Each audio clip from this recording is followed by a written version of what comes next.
Bonjour à tous et bienvenue dans ce premier épisode d'Archétype. Archétype est un prototype d'émission que je lance et qui va avoir pour but de présenter un à un les archétypes qui sont utilisés dans les différentes formes de récits. Pour commencer, je pense qu'il est important de définir ce qu'est un archétype. Si je me réfère à la définition littéraire, un archétype est un modèle original ou idéal sur lequel est bâtie une œuvre ou un personnage.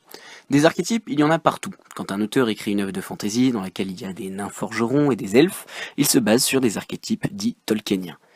Un assez bon exemple de concentré d'archétypes, c'est la mythologie grecque. En effet, dans cette mythologie, chaque dieu ou déesse va représenter des facettes de la personnalité humaine poussée à l'extrême. Bon, je pense que vous vous rendez compte de ce que c'est qu'un archétype, alors maintenant, commençons. Pour ce premier épisode, j'ai choisi une valeur sûre, un archétype maintes fois utilisé, qui est celui du héros. Mais attention, quand je vous dis héros, je ne parle pas d'un héros invincible et surpuissant. Non, je parle du héros de base.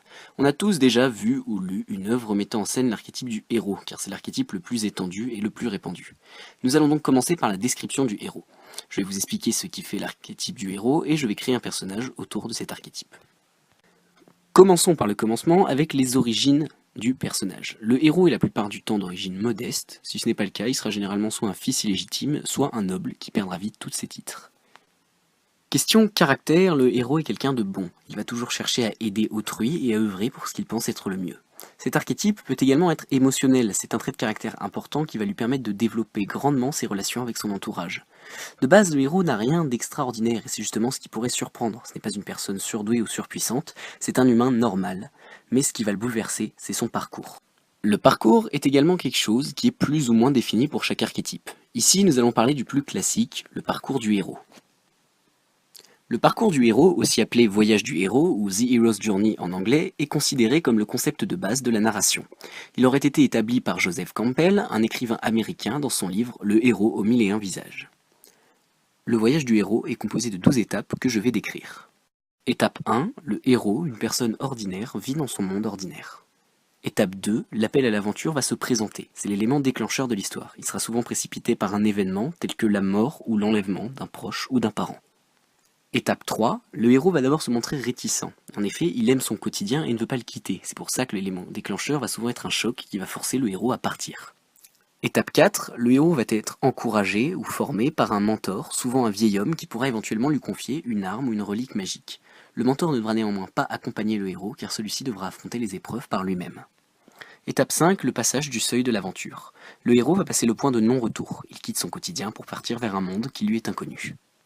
Étape 6, le héros va subir des épreuves qui le changeront. En effet, il rencontrera des amis qui l'aideront dans sa quête, il pourra rencontrer également à ce moment-là le grand amour qui l'accompagnera dans sa mission. Étape 7, c'est à ce moment-là que le héros va atteindre l'endroit le plus dangereux où se trouvera l'objet de sa quête. Étape 8, le héros subira ici l'épreuve suprême, souvent représentée sous la forme d'un combat avec son ennemi juré. Étape 9, la victoire du héros sur son adversaire, et le héros va s'emparer de l'objet de sa quête. Étape 10, le chemin du retour. Le héros, après avoir vaincu, rentre dans son monde. Étape 11. Le héros revient de son voyage extraordinaire transformé par l'expérience. En effet, il viendra complètement changé, parfois en compagnie du grand amour. Étape 12. Et enfin, le dernier point, le retour du héros dans le monde ordinaire.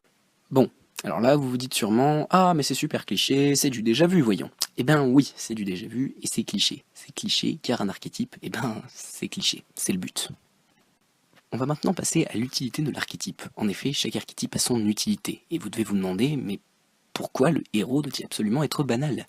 Eh bien, le but de l'archétype du héros, c'est l'identification. Le spectateur va découvrir le monde par les yeux de ce héros, qui est de base une personne moyenne. Il va donc permettre au spectateur moyen de s'identifier. En effet, le héros, en dehors de sa quête, a souvent des problèmes de cœur, des problèmes familiaux, bref, des problèmes communs que va également avoir le spectateur moyen.